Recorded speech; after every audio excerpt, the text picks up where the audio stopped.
మాది villa number 15. మా గృహప్రవేశమైన రోజు చుట్టాల హడావిడయ్యాక ఆ రాత్రి నిండు పౌర్ణమి. కిటికీల నుంచి వెన్నెల లోపలికొచ్చి మాకు వెచ్చదాన్నిస్తూ పడుకోపెట్టింది. మర్నాడు మా పక్క విల్లాలో పొద్దున 6 గంటలకి ఓ పెద్దావిడ హై పిచ్ టోన్లో పాడిన సుప్రభాతం నిద్రలేపేసింది. ఆ తర్వాత కళ్యాణి అన్న పేరు వాళ్ళ విల్లా నుంచి తెగ వినిపించింది. నాన్నన్నట్టు ఇంజనీరింగ్ కాలేజీలన్నీ సిటీ అవతలే ఉండడంతో మా కాలేజీ మా కమ్యూనిటీకి దగ్గరైంది. మా విల్లా బయట బస్టాప్ నుంచి కేవలం అరగంట ప్రయాణం. పైగా డైరెక్ట్ బస్సులు కూడా ఉన్నాయి. నేను కాలేజ్కెళ్ళడానికి బస్టాప్లో నుంచున్నప్పుడు ఒక పెద్దాయన, హలో అమ్మా, కాలేజ్కే కదా, కంప్యూటర్ సైన్స్ అట కదా, నాన్న చెప్పారు. నేనలా వింతగా చూస్తూ ఉంటే, అరే అలా కంగారు పడకు, నా పేరు నారాయణ, మీ పక్క 14 నంబర్ విల్లాలో ఈవిడితో ఉంటాను అంటూ ఆయన పరిచయం చేసుకుంటూ ఆవిడ్ని పరిచయం చేశారు. నిన్న మీ ఇంటి గృహప్రవేశానికొచ్చాం. మీకన్నా ఓ 3 నెలల ముందే వచ్చేసి మీ విల్లా ఫినిషింగ్ కూడా దగ్గరుండి చూసిపెట్టాం అన్నారు. అవునా అంకల్, సారీ తెలీదు అన్నాను. నో ప్రాబ్లం, నా వైఫ్ మహాలక్ష్మి పొట్టి శ్రీరాములు తెలుగు యూనివర్సిటీలో పిహెచ్డి చేస్తోంది అన్నారు. ఆవిడ పెద్ద పొట్టు, కాళ్ళకి పసుపు రాసుకుని, గజ్జెలు పెట్టుకుని, ఓ వెండి అంచు జరీచీర కట్టుకుని నిజంగానే పేరుకి తగినట్టు మహాలక్ష్మిలా ఉంది. సుప్రభాతం అని మొదలుపెట్టి మొహమాటపడి ఆపేశాను. అవునమ్మా, పాడింది నేనే, మీకు వినిపించిందా అని అడిగింది మహాలక్ష్మి గారు. ఆవిడ గొంతు కూడా హై పిచ్లో షార్ప్గా ఉంది. చాలా బాగుందాంటీ మీ గొంతు. మా అమ్మ ఎంఎస్ గారి క్యాసెట్ పెడుతుంది గాని ఇలా ఒకరు పాడింది వినడం మొదటిసారిది అన్నాను. ఈలోగా నా కాలేజ్ బస్ వచ్చిందని వెళ్ళిపోయాను. అలా రోజూ ఆవిడ సుప్రభాతం పాడటం, వారానికి 3 సార్లు నేను బస్టాప్కి వచ్చేసరికి ఆ జంట రావడం జరిగేది. 60 ఏళ్లు దాటాక కూడా ఒక చిన్నపిల్లని స్కూల్ బస్ ఎక్కించినట్టు నారాయణ గారు మహాలక్ష్మి గారిని ఎక్కిస్తూ లంచ్ బాక్స్ చేతికిచ్చి, కళ్ళజోడు, గొడుగు, ఫోను పెట్టుకున్నావా, వెళ్ళాక మెసేజ్ చేయి అని చెప్పడం చూసి ముచ్చటేసి నవ్వుకునేదాన్ని. ఇంట్లో చెప్పేదాన్ని. అప్పుడు మా అమ్మ, ఆవిడికి 65 ఏళ్లుట, యూనివర్సిటీలో చదువు, వాళ్ళాయన నారాయణ గారు రిటైర్డ్ బ్యాంకు మేనేజర్, ఇంట్లో అన్ని పనులు చేస్తాడు, చూస్తున్నానుగా, చాలా ఓపిక. ఆవిడ్ని మళ్ళీ మధ్యాహ్నం 3 గంటలకి బస్టాప్ నుంచి తీసుకొస్తాడు. ఇద్దరూ కలిసి మళ్ళీ పనులు చేసుకుంటారు. సాయంత్రం 6ంటికి కమ్యూనిటీ మొత్తం ఒక రౌండ్ వాకింగ్ చేసి అందర్నీ పలకరిస్తారు అని చెప్తూ ఆవిడిది అదృష్టం అంటే అని మా నాన్నకి వినిపించేలా అరిచి చెప్పింది. వాళ్ళ అమ్మాయి కళ్యాణి ఏం చేస్తుంది, కనిపించదు అని అడిగాను. కళ్యాణి వాళ్ళ అమ్మాయి కాదు, వాళ్ళ కుక్క పేరు ఇండియన్ స్పిట్స్ అనే బ్రీడ్. అది ఏ కొత్త మొహం కనిపించినా చిన్నగా మురుగుతుంది, గమనించలేదా అని అమ్మ నవ్వుకుంది. బానే సమాచారం సేకరించావే అన్నారు నాన్న. సేకరించడానికి నాకు తీరిక ఎక్కడిది, మీ బాబాయ్ననుకో అమ్మా అంటూ రోజూ ఈవినింగ్ వాక్ అయ్యాక ఒక 10 నిమిషాలు వాళ్లే పలకరించి మాటలు కలుపుతారు. ఇప్పుడిప్పుడే మన వెనక ఇంకో 5 విల్లాలు ఆక్యుపై అయ్యాయని చెప్పారు. మాఘమాసం కదా, ఇక మన లేన్లో కూడా వచ్చేస్తారు అని కూడా చెప్పారు. ఈరోజు తాళింపులో కాస్త కరివేపాకు తక్కువైనట్టుంది అని ఇచ్చి కాసేపు రసం ఎలా పెట్టాలి అని క్లాస్ కూడా చెప్పాడు మా కొత్త బాబాయ్ అంది. బానే దొరికాడు నీకు బాబాయ్. ఆవిడ్ని చూస్తే నాకు మా మేనత్త గుర్తొస్తుంది. వీళ్ళిద్దరికీ హెల్పింగ్ నేచర్ ఎక్కువే. ఫస్ట్ విల్లా ఆక్యుపెన్సీ వాళ్లదే. నేను వారానికి వచ్చి కన్స్ట్రక్షన్ చూసుకున్నా రోజూ ఆయన ఓ కన్నేసుంచి నాకు అప్డేట్ చేసేవారు. 2 సార్లు ఆవిడ నాకు భోజనం కూడా పెట్టింది. పాపం పిల్లల్లేరు అనేసరికి నాకెందుకో కాస్త జాలేసింది. ఎందుకంటే పెళ్ళి, పిల్లలు, సంసారం ఒక జీవితానికి అత్యవసర విషయాలు అని నమ్మే కుటుంబ ఒత్తిడిలో పెరుగుతున్నదాన్ని కదా. మరోసారి ఇంటికొచ్చేసరికి మా అమ్మ మహాలక్ష్మి గారితో పిచ్చాపాటి మాటలు కలిపేస్తోంది. మాట్లాడ్డానికి మొహమాట పడే నేను నవ్వుతో పలకరించి ఇంట్లోకి వెళ్ళిపోయాను. అమ్మొచ్చి, ఈరోజు మహాలక్ష్మి గారి పుట్టినరోజుట, నారాయణ గారు నువ్వు కాలేజ్కి వెళ్ళాక వచ్చి ఓ కప్పు పంచదార అప్పు తీసుకున్నారు. ఇప్పుడు ఆవిడ ఆ కప్పు పంచదారతో ఆయన చేసిన స్వీట్ ఇచ్చింది అని ఆ రవ్వ కేసరి హల్వా పెట్టింది. అబ్బా, ఎంత బావుందో! ఆయన నిజంగా రిటైర్డ్ బ్యాంక్ మేనేజరేనా లేక రిటైర్డ్ కుక్కా అనుకుంటూ లాగించాను. కొందరుంటారులే నెల భీమ పాకాలు వండే భర్తమూర్తులు, ఆవిడ చేసుకున్న పుణ్యం అని మళ్ళీ నాన్నకి వినిపించేలా విమర్శించింది మా అమ్మ. ఇదిగో, స్వీట్ అంత నచ్చితే మీ బాబాయ్తో రేపు కలిసి వండుకో, ఆయనకి నీకు పనేముంది అన్నారు నాన్న. ఆయన పనిలేక మీ దృష్టిలో గౌరవం తగ్గినా ఇంట్లో పని చేస్తున్నాడని నేననుకోను.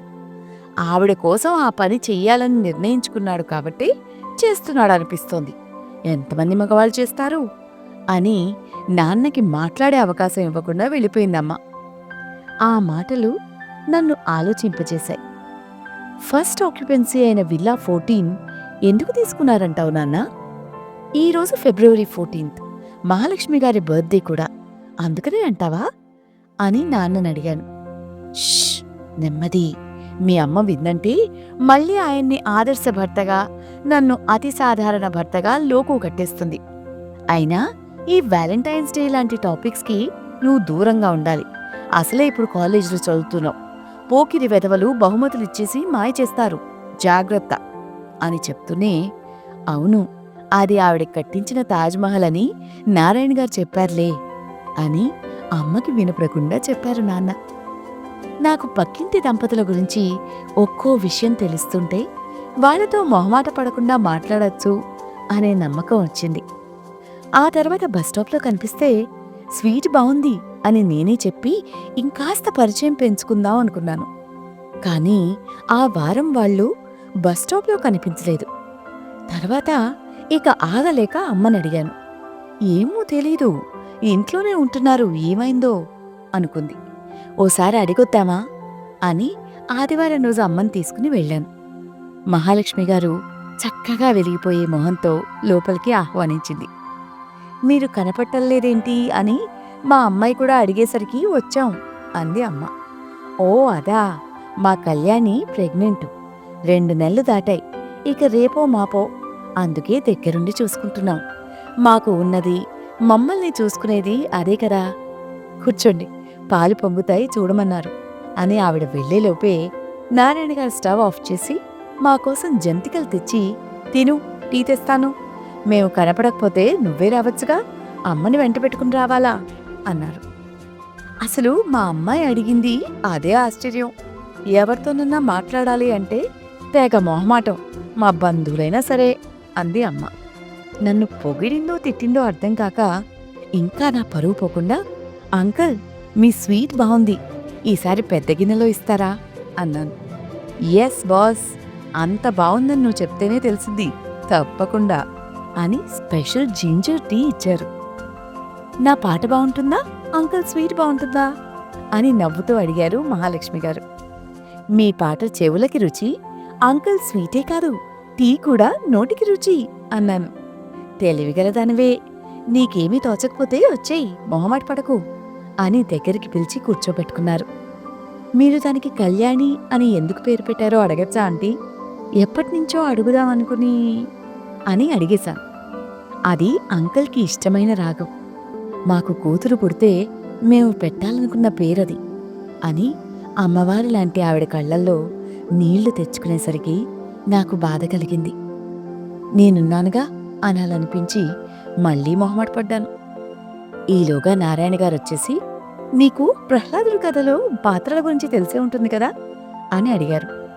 తెలుసండి, హిరణ్యకశిపుడు, నరసింహస్వామి, ప్రహ్లాదుడు, వాళ్ళ అమ్మ, పాములవాడు, సినిమా చాలాసార్లు చూశాను అంటుండగా, కదా, అయితే త్యాగరాజస్వామి చేసిన ప్రహ్లాద భక్తి విజయము అనే గేయ రూపకంలో హిరణ్యకశిపుడి పాత్రను తగ్గించి స్త్రీ పాత్రలు లేకుండా ప్రహ్లాదుడు నరసింహస్వామి మీద కాకుండా రాముడిపై గానం చేయడం వంటి అంశాలను ఏ ఏ రాగాలు ఉపయోగించి చేశాడో తెలుసా అనగానే నాకు ఇంజనీరింగ్ ఫిజిక్స్ క్లాస్లో కూర్చున్నట్టు ఏమీ అర్థం కాలేదు.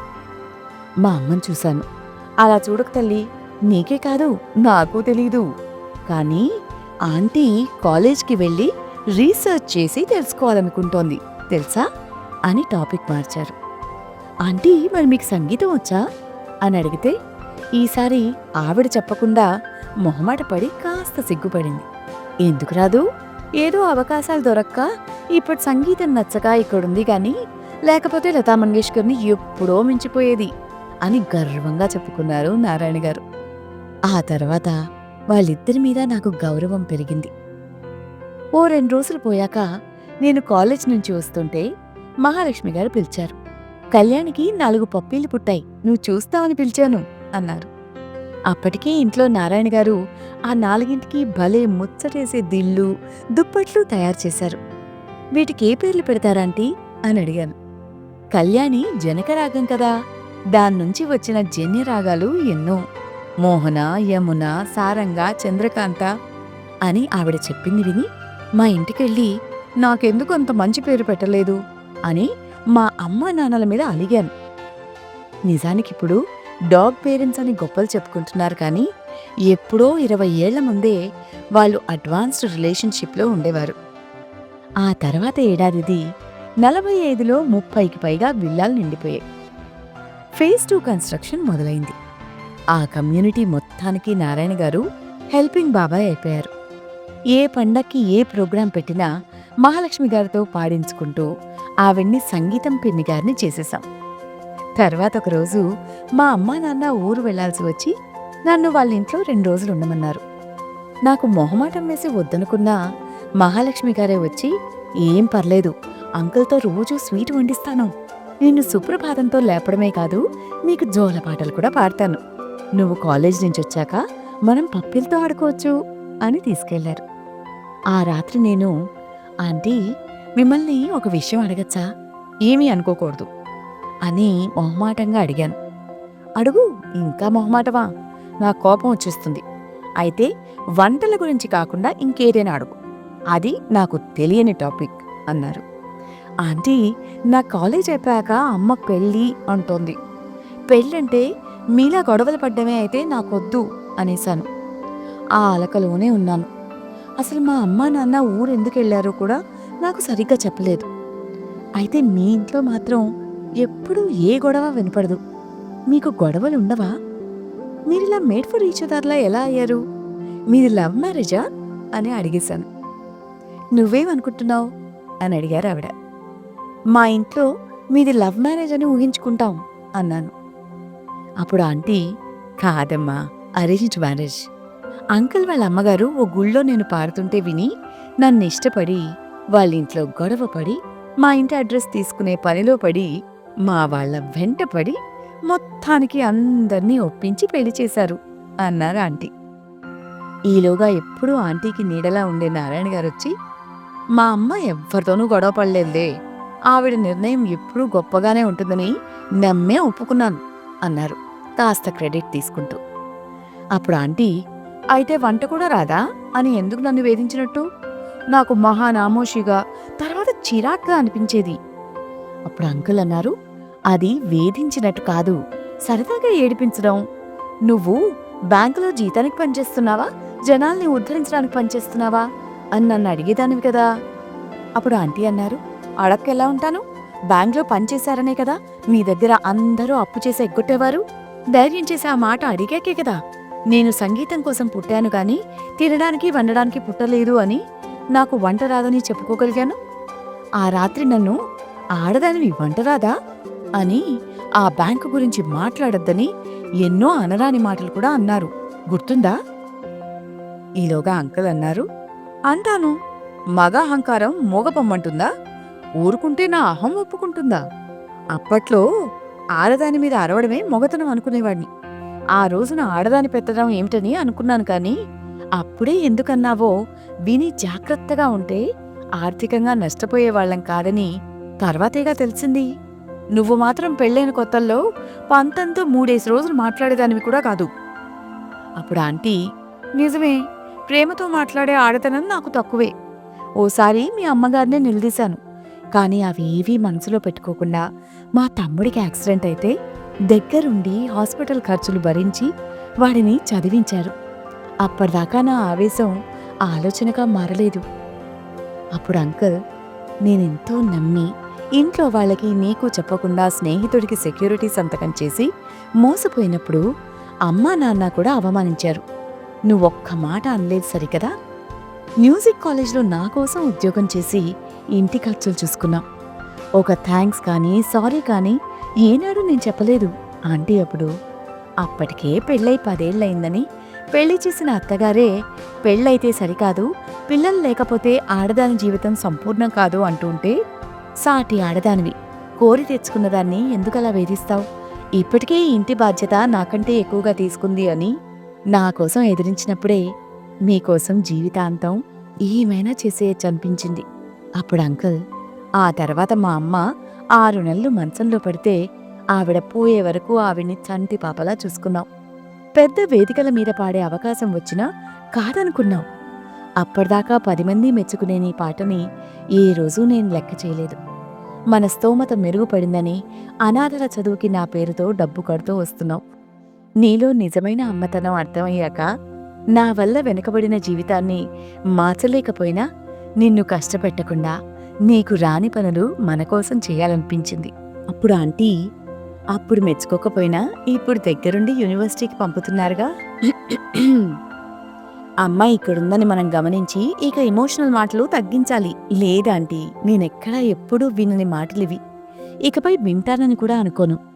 చాలా జీవితం చూసిన మీరు నాకు ఎన్నో జీవిత పాఠాలు నేర్పుతున్నారు.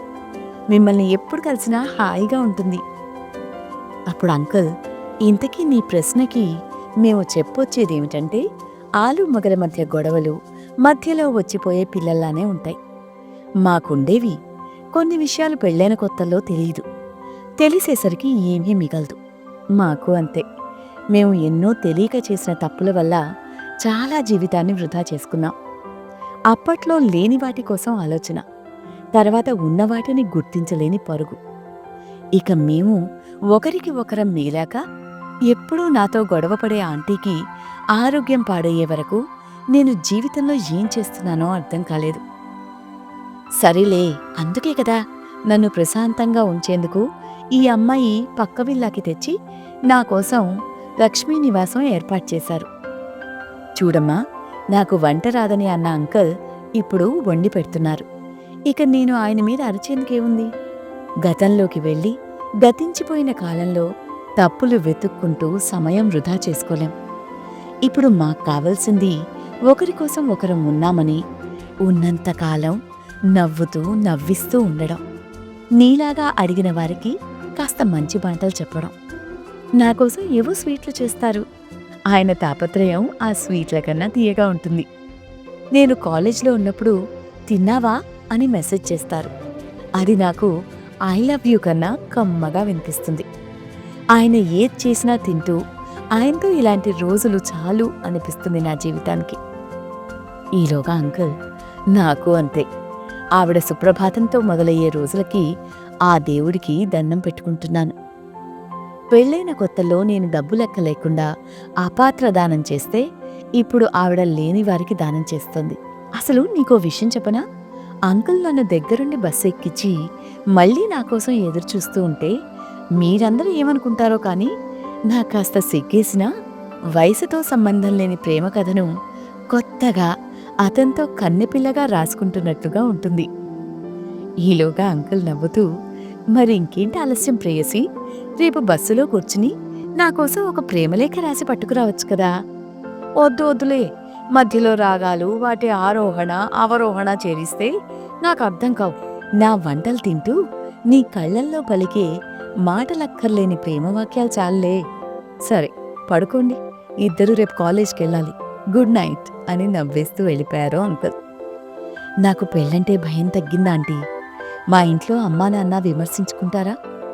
ఈ మధ్య వెనుక 26 నెంబర్ విల్లాలో ఆ ఫ్యాషన్ డిజైనర్ వాళ్ళ అరుపులు, పైగా మీ వెనుక వైదేహి అక్క విషయంలో అనుకోకుండా అలా జరిగింది కదా. ఇక మా ఎదురింటి 6వ విల్లాలో శశి అక్క వాళ్ళింట్లో ఎప్పుడూ శబ్దాలు. మా అమ్మ శశి అక్క భర్త రవికి దూరంగా ఉండాలి అంది. అంటుండగా, తప్పమ్మా, ఒకరి గురించి తెలియకుండా తెలుసుకోకుండా అలా నిర్ణయాలకు వచ్చేయకూడదు. మీ అమ్మ చెప్పిందనో నీకేదో వినిపించిందనో కాదు, నీకన్నీ తెలిసాక ఏం అనిపిస్తుంది అన్నదే నీ అభిప్రాయం కావాలి. అదే అలవాటు చేసుకో. లోతుగా వెళ్ళి తెలుసుకుంటేనే ఒకరి తత్వం అర్థమయ్యేది. ఇప్పటికీ నాకు త్యాగరాజస్వామి కృతులలో రాగాలర్థమైనట్టు సాహిత్యం అర్థం కాదు. ఆ శశి అక్క భర్త రవి సాయం చేస్తున్నాడు అన్నారు ఆంటీ. అలాంటి రవి మీద ఓలాంటి అభిప్రాయం తెచ్చుకుని తప్పు చేస్తున్నానా అన్న ఆలోచనలోకి, నిద్రలోకి జారుకున్నాను. మా కమ్యూనిటీలో ఈ బాబాయ్ అంకల్, సంగీతం ఆంటీలది నాకు తెలిసిన మొదటి ఆదర్శ ప్రేమ జంట. ఆ తర్వాత ఎన్నో సినిమాల మధ్య మిథునం అరుదుగా వచ్చినట్టు మా కమ్యూనిటీలో ఇంకెన్నో కుటుంబాలు వచ్చినా వీళ్లే ప్రతి జంటకి ఆదర్శమయ్యారు. రవి శశీల ప్రేమ కథ వచ్చేవారం చెప్తాను. అందాక మీరు కూడా ఏవీ తెలియకుండా, లోతుగా అర్థం చేసుకోకుండా నిర్ణయాలకు వచ్చేయకండే. సరేనా? సెలవ మరి.